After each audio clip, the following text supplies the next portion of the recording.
Welcome to part 3 of my PhD seminar paper presentation on the topic Social Protection in the Age of Automation. Today, I will be taking you through Nigeria's labor market realities. Now, one reason why I am passionate about social protection is because it is the solution to at least two of the biggest challenges we have in Nigeria, which are insecurity and corruption. Because the opposite of social protection is social vulnerability. When people are not protected, they are vulnerable. And when people are vulnerable, they are capable of illegality and atrocities. That is why the government needs to take social protection seriously, and especially the model that I'm proposing in this seminar paper. Now, Nigeria's labor market reality. This is a reality that many of us are familiar with because it's our lived reality. Nigeria's labor market is dominated by informal employment, self-employment, and micro enterprises. Some sources, this is the National Bureau of Statistics, has it that over 90% of Nigerians are in the formal sector. That means only about 10% of Nigerians of working age are covered in the formal sector. Now, statistics include low job security, irregular income, limited access to training and insurance. Formal stable employment represents a small share of the total jobs. Less than 10% of Nigerians of working age are in the formal stable employment. Now, to understand why social protection must change in Nigeria, we must first understand how Nigerians work. Most Nigerians do not have formal jobs with contracts, pensions, or training benefits. They survive through informal work, which makes them especially vulnerable when skills demand change. But if you don't have a formal system of work, for you to upgrade or learn new skill is difficult because your work is based on your daily earnings. Informal workers typically lack written contracts. They have no pensions or health insurance, receive little or no skills training. I already explained this.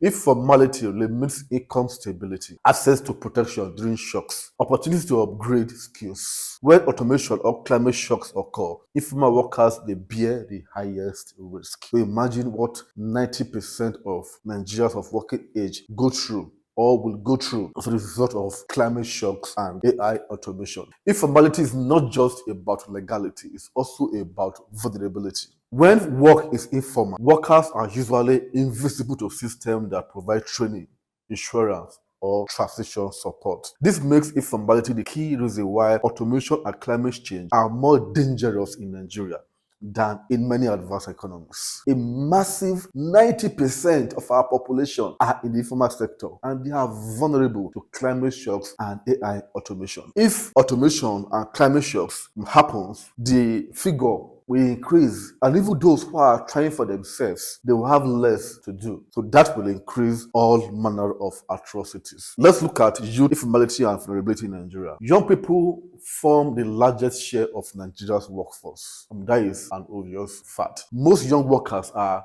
engaged in informal activities, concentrated in low-skill occupation. Youth face unstable income, limited career progression, high exposure to risk, and skills mismatch. Now, automation and climate change intensify all of this risk. Now, Nigeria's youth population is often described as an asset, but without skill security, it can also become a source of vulnerability. We are already experiencing this. Young people are entering a labor market that offers few stable jobs and limited pathways for skill upgrading, making them highly exposed to technological and climate-related shocks. Now, let's look at some of the skill gaps in Nigeria today. Many workers lack relevant digital skills. They lack practical, job-ready competencies. They lack exposure to emerging green technologies. Now, education and training systems often lag behind labor market needs. This is a fact we are all aware of, that our education system, especially our universities and higher institutions, are many years behind even the industrial age, let alone the AI age that we are entering. The result is that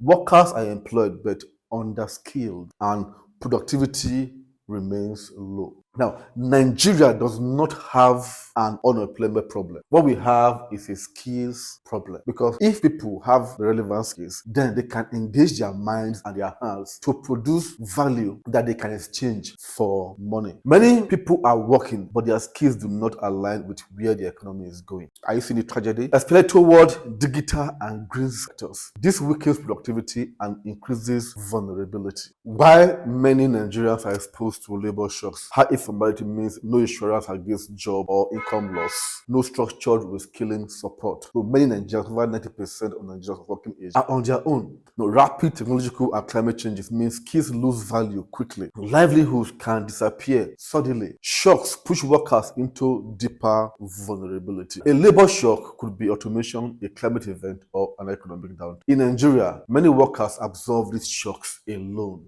which should not be. It's not normal. It's an abnormality for workers to be absorbing all of these shocks alone. There should be a system that supports them, that cushions the effect of the shock. That is where social protection comes in. Without insurance, retraining, or institutional support, this is why vulnerability persists even when people are hardworking. For the next part, I'll be talking about the core problem, which is the section D of my PhD seminar paper. Before then, make sure you subscribe to my YouTube channel and follow me on all social media platforms.